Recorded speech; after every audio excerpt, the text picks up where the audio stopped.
நீங்க எல்லாரும் எப்படி இருக்கீங்க? அம்மா இன்னைக்கு உங்களுக்கு தீபாவளிக்காக ஒரு ஸ்பெஷல் ஸ்வீட் செய்து காட்ட போறேன். அதுக்கு தேவையான பொருட்கள் என்னென்ன, அதை எப்படி செய்யலான்னு நம்ம இப்ப பார்க்கலாம்.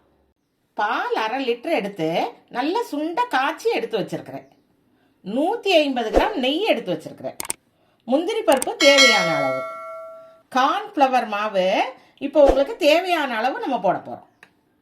சர்க்கரை 1 கிண்ணம் எடுத்து வச்சிருக்கிறேன். இப்போ இதை எப்படி செய்யலான்னு பார்க்கலாம். இப்போ அம்மா அடுப்பை பற்ற வச்சு அடுப்பில் கடாய் வச்சிருக்கிறேன். இப்போ அதோட இந்த சர்க்கரையில் இருந்து கொஞ்சமாக போட்டுக்கலாம். இந்த அளவு சர்க்கரை போட்டுக்கலாம். இந்த சர்க்கரையை நம்ம சுகர் சிரப்பு பண்ண போகிறோம். அதனால தான் இந்த சர்க்கரையை போட்டிருக்கிறேன். இது இப்படியே வறுத்து கொடுத்தோம்னா இது இலக்கம் கொடுத்து சுகர் சிரப்பு ஆயிரும். இந்த சுகர் சிரப்பு ரெடி ஆயிடுச்சு பாருங்க. நல்ல கலர் மாதிரி ரெடி ஆயிடுச்சு. இது இன்னும் கொஞ்சம் நல்ல ப்ரௌன் ஷேடு வந்ததும் நம்ம இதில் ஒரு 1/4 டம்ளர் தண்ணி சேர்த்துக்கலாம். இல்லை ஒரு 1/4 டம்ளர் தண்ணி சேர்த்துக்கலாம். இது அப்படியே கலந்து விடலாம்.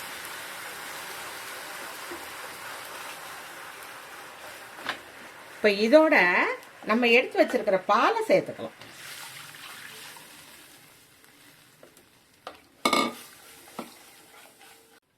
இதில் கொஞ்சமாக பால் எடுத்து வச்சிருக்கிறேன். இந்த பாலில் ஒரு 2 டேபிள் ஸ்பூன் கார்ன்ஃப்ளவர் மாவு சேர்த்துக்கலாம்.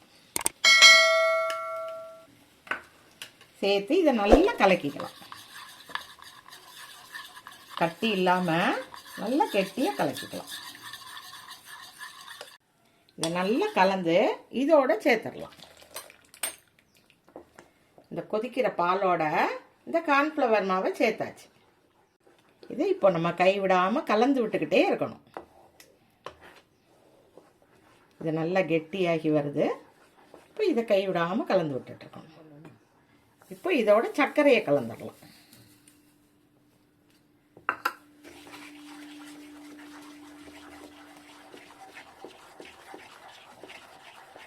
இதை நம்ம கைவிடாமல் கிளறி விடணும்.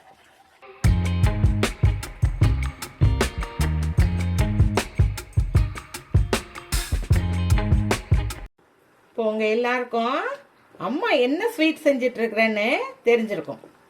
அம்மா இன்னைக்கு பால் அல்வா செய்துட்ருக்கிறேன்.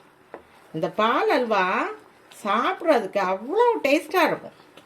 குழந்தைங்க எல்லாம் ரொம்ப விரும்பி சாப்பிடுவாங்க. இதை தீபாவளி ஸ்பெஷலாக நீங்கள் எல்லாரும் உங்கள் வீட்டில் கண்டிப்பாக செய்து பாருங்கள். இது கூட ஒரு 2 டேபிள் ஸ்பூன் நெய் சேர்த்துக்கலாம்.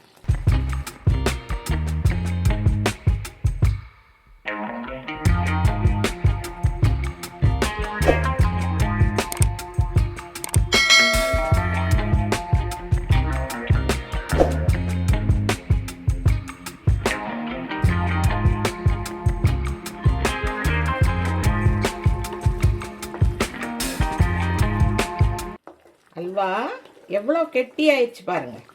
இதை கிளற கிளற நம்ம 2 ஸ்பூன் நெய்யாக சேர்த்துட்ருக்கோம்.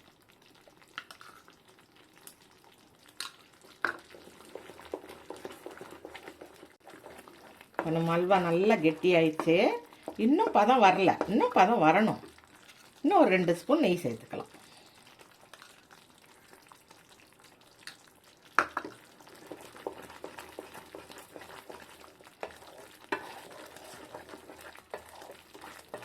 இந்த ஸ்வீட்டை நீங்கள் ஒரு 1/2 மணி நேரத்தில் செஞ்சு முடிச்சிடலாம். கோதுமை அல்வா மாதிரி ரொம்ப லேட்டாலாம் ஆகாது. ஒரு 1/2 ஹவரில் இதை நம்ம செஞ்சு முடிச்சிடலாம். இப்போ நம்ம அல்வா நல்ல பதம் வந்துருச்சு பாருங்க. இப்போ மிச்சம் இருக்கிற நெய்யெல்லாம் ஊற்றிக்கலாம்.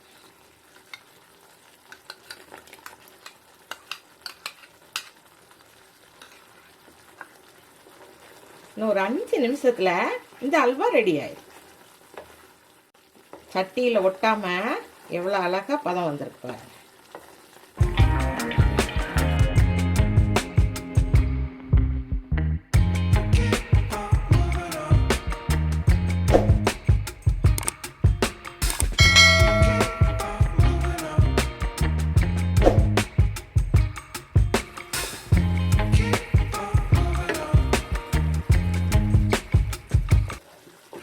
இந்த ஸ்டேஜில் நம்ம இந்த அல்வாவை இறக்கிடலாம்.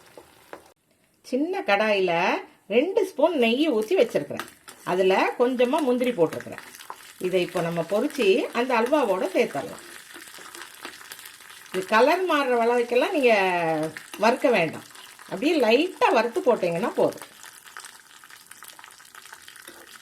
இந்த அளவு வறுத்தாலே போதும். இதை இப்போ அல்வாவோடு சேர்த்துடலாம்.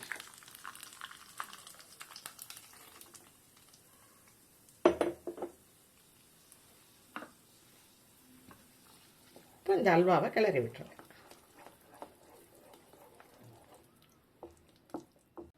அம்மா செய்த பால் அல்வா ரெடி ஆயிடுச்சு.